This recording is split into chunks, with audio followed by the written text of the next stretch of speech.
Police complaint केली. पहिले तुमचं जनजागृती काय करणार? नमस्कार, मी कल्पेश यादव, युवा सेना सहसचिव. महाराष्ट्र एज्युकेशन सोसायटीच्या Mukundas Lohia college of engineering या महाविद्यालयाला मान्यता देतेवेळी EICT, DT आणि DBATO या संस्थांकडून जी बेकायदा परवानगी दिली, जे संलग्नता दिली, त्या संलग्नते बाबतीमध्ये आम्ही मागच्या पत्रकार परिषदेत आपल्या माध्यमातून जगासमोर आणलं. या बाबतीमध्ये जी कारवाई लवकरच होईल अशी आम्ही अपेक्षा व्यक्त केलेलीच आहे. त्याप्रमाणे ती कार्यवाही चालू आहे.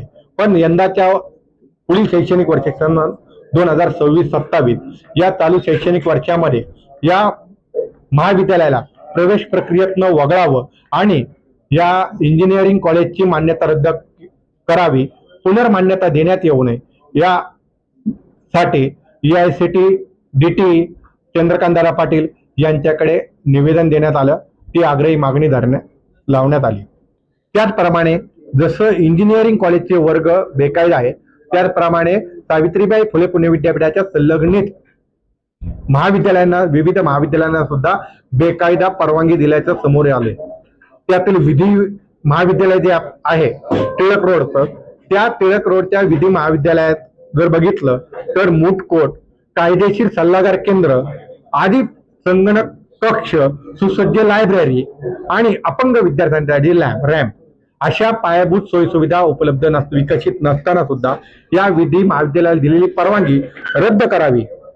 आणि ज्यावेळेस इंजिनिअरिंग महाविद्यालयाचं आम्ही माहिती समोर आणल्यानंतर जे वर्ग कोथरूडमध्ये चालू होते, त्या कोथरूडमध्ये वर्ग जे चालू होते त्या वर्गाची शिफ्टिंग या गरवारेच्या कॅम्पसमध्ये सायन्स बिल्डिंग 27 नंबरची जी बिल्डिंग आहे त्या बिल्डिंग मध्ये हे वर्ग चालू करण्याची धावपळ सुरुवात करण्यात आली.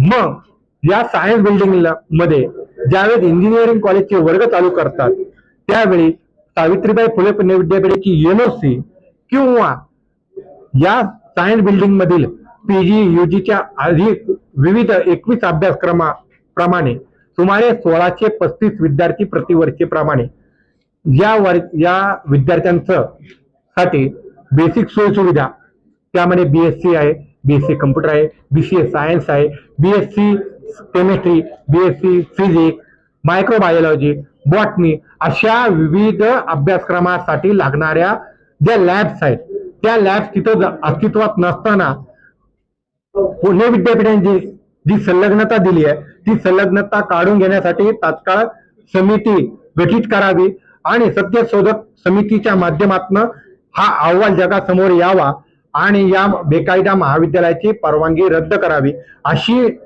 निवेदनही बार काउन्सिल ऑफ इंडिया, उच्च शिक्षण विभागाचे संचालक सावित्रीबाई फुले पुणे विद्यापीठ या कार्यालयाकडे देण्यात आली.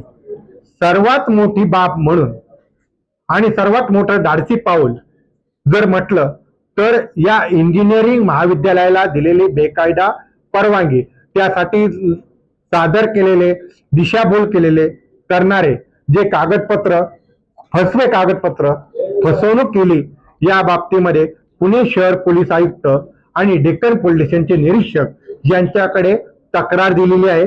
भारतीय न्याय संहिता याप्रमाणे यांच्यावरती कारवाई करावी अशी तक्रारी दिली आहे. भविष्यामध्ये या महाविद्यालयामध्ये कोणी फसणार नाही याची काळजी म्हणून युवा सेना विविध स्तरावरती योग्य ते कार्यवाही करेल. प्रसार माध्यम, पटनाट्य, विविध प्रसार माध्यमाद्वारे जनजागृती करेल आणि शेवटच्या विद्यार्थ्यापर्यंत या मुकुंदास लोहिया इंजिनिअरिंग कॉलेज, बेकायदा इंजिनिअरिंग कॉलेजची माहिती दिली जाईल, जेणेकरून भविष्यामध्ये या विद्यार्थ्यांची फसवणूक होणार नाही ही काळजी या निमित्त घेण्यात आली. असणारी महाराष्ट्र एज्युकेशन संस्थेमध्ये जो काही काळा कारभार मागच्या काही वर्षापासून सर्व कार्यालय ही या संस्थेची एक जहागीरदारी असली त्याबाबतची माहिती देण्यासाठी आजची या पत्रकार परिषदेला आपण सर्व उपस्थित आहात. महाराष्ट्र एज्युकेशन सोसायटी या या बेकायदा इंजिनिअरिंग कॉलेजची माहिती देत मागील पत्रकार परिषदेच्या माध्यमातून आपल्या सर्वांसमोर मांडली. ही जी मान्यता आहे त्या मान्यतेसाठी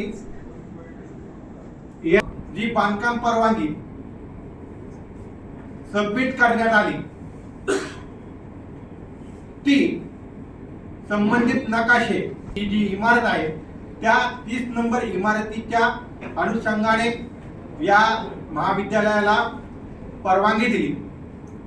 मुळात विद्यापीठाची या महाविद्यालयाला संलग्नता आहे असे डी.पाटू या विद्यापीठाने नेमकं आम्ही समोर आणली.